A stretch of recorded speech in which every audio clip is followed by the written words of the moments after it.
आज हम diary of Anne Frank पुस्तक को आपके सामने प्रस्तुत करेंगे।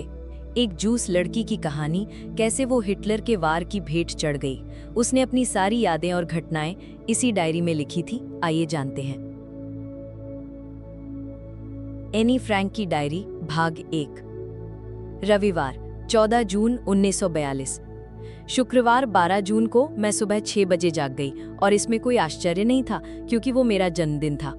लेकिन मुझे उस समय उठने की अनुमति नहीं थी, इसलिए मुझे अपनी जिज्ञासा को 6:30 बजे तक रोके रखना पड़ा। फिर मैं और सहन नहीं कर सकी और डाइनिंग रूम में चली गई, जहां मुझे मुर्तजे ने गर्मजोशी से स्वागत किया। थोड़ी ही देर में मैं मम्मी और डैडी के पास गई, फिर बैठक कमरे में जाकर अपने उपहार खोलने लगी। सबसे पहले जिसने मेरा स्वागत किया वो तुम थी, शायद सबसे प्यारी चीज़ों में से एक। फिर मेज़ पर गुलाबों का एक गुलदस्ता, एक पौधा और कुछ पियोनी फूल थे, और दिन भर में और भी फूल आए। मम्मी और डैडी से मुझे ढेर सारी चीज़ें मिली और दोस्तों ने मुझे बहुत लाड़ प्यार किया। उपहारों में मुझे कैमरा ऑब्सक्यूरा, एक पार्टी गेम, बहुत सारी मिठाइयाँ, चॉकलेट, एक पहेली, एक ब्रोच, जोसेफ कोहेन की नीदरलैंड की कथाएं और किंवदंतियाँ, डेजी का माउंटेन हॉलिडे, एक शानदार किताब और कुछ पैसे भी मिले। अब मैं ग्रीस और रोम की मिथक कथाएं खरीद सकती हूँ। बहुत बढ़िया। इसके बाद लीज मुझे लेने आई और हम स्कूल गए।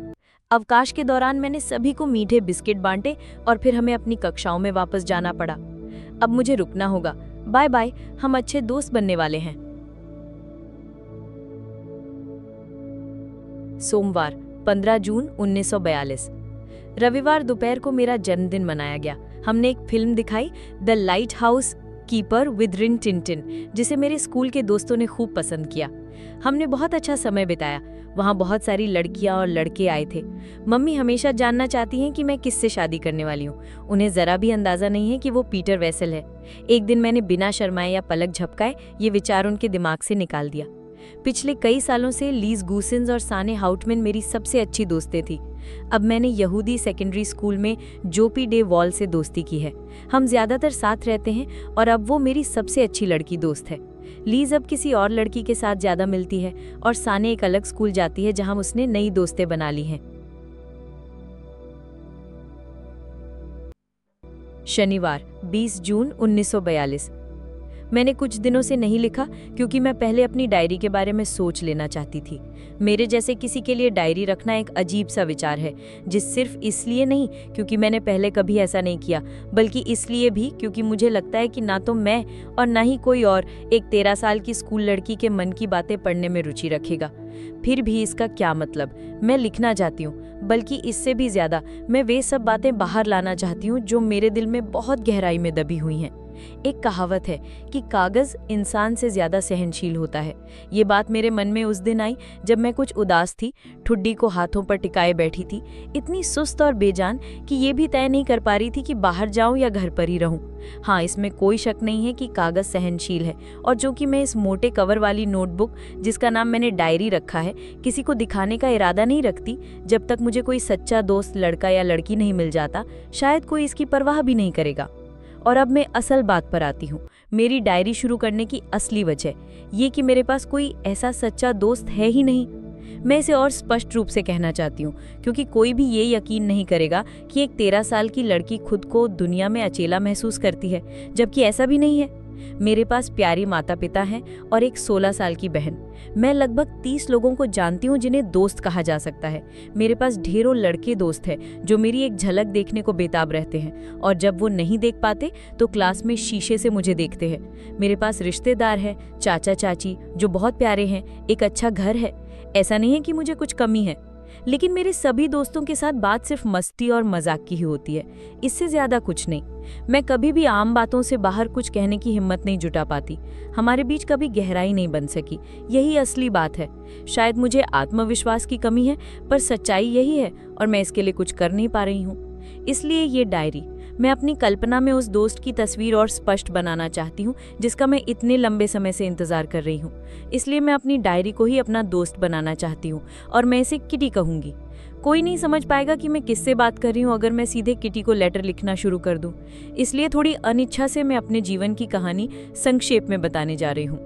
मेरे पिता की उम्र 36 वर्ष थी जब उन्होंने मेरी माँ से विवाह किया, जो तब 25 वर्ष की थी। मेरी बहन मार्गोट 1926 में फ्रैंकफर्ट ऑन माइन में पैदा हुई। मैं 12 जून 1929 में पैदा हुई। चूंकि हम यहूदी हैं, 1933 में हम हॉलैंड चले गए, जहां मेरे पिता ट्रेविस एनवी नामक कंपनी के मैनेजिंग डायरेक्टर नियुक्त हुए। ये कंपनी कोल एंड कंपनी नामक कंपनी के साथ जुड़ी हुई है, जो उसी बिल्डिंग में है और जिसमें मेरे पिता साझेदार हैं। हमारे परिवार के बाकी लोगों को हिटलर के यहूदियों के खिलाफ कानूनों का पूरा असर झेलना पड़ा, जिससे जीवन चिंताओं से भर गया। 1938 में जब पोग्रोम हुए तो मेरे मामा माँ के भाई अमेरिका भाग गए। मेरे बूढ़ी दादी हमारे पास आ गई, तब वो 73 वर्ष की थी। मई 1940 के बाद अच्छे दिन तेजी से चले गए। पहले युद्ध, फिर आत्मसमर्पण, फिर जर्मनों का आना। तब से हम यहूदियों का असली दुख शुरू हुआ। यहूदियों के खिलाफ कानून एक के बाद एक लागू होते गए। यहूदियों को पीला सितारा पहनना अनिवार्य हुआ। यहूदियों को अपनी साइकिलें जमा करनी पड़ी। यहूदियों को ट्रेन में चढ़ने की मनाही थी। गाड़ी चलाना मना। केवल यहूदी दुकानों से ही खरीदारी करने की अनुमति, वो भी सिर्फ दोपहर 3 से 5 बजे तक। शाम 8 बजे के बाद घर से बाहर निकलना मना, यहाँ तक कि अपने बाग में बैठना भी नहीं। थिएटर, सिनेमा और अन्य मनोरंजन स्थलों में जाना मना। सार्वजनिक खेलों में भाग लेना वर्जित। Swimming pool, tennis court, hockey मैदान आदि सभी यहूदियों के लिए बंद। ईसाइयों से मिलना जुलना मना। सिर्फ यहूदी स्कूलों में ही पढ़ाई संभव। और ऐसे ही और कई प्रतिबंध। तो हम ये नहीं कर सकते थे, वो नहीं कर सकते थे, फिर भी जीवन किसी तरह चलता रहा। जो भी हचांजे अक्सर मुझसे कहती, तू कुछ करने से डरती है, कहीं वो मना ना हो। हमारी आज़ादी बहुत सीमित हो गई थी, फिर भी हालात अभी सहने लायक थे। नानी का निधन जनवरी 1942 में हो गया। कोई नहीं जानता कि मैं उन्हें आज भी कितना याद करती हूँ और कितना प्यार करती हूँ। 1934 में मैंने मॉन्टेसेरी किंडरगार्टन से स्कूल जाना शुरू किया और वहीं पढ़ती रही। स्कूल वर्ष के अंत में जब मैं कक्षा 6B में थी, मुझे मिसेस के से विदा लेनी पड़ी। हम दोनों रोए थे। वो बहुत भावुक पल था। 1941 में मैं और मेरी बहन मार्गोट यहूदी सेकेंडरी स्कूल में गए। वो 4th कक्षा में और मैं 1ली में। अब तक हमारे चारों यानी मम्मी, पापा, मार्गोट और मैं के साथ सब कुछ ठीक है। और अब मैं वर्तमान पर आती हूँ। आगे की कहानी हम दूसरे वीडियो में अपलोड करेंगे। हमें लाइक, सब्सक्राइब करें। धन्यवाद।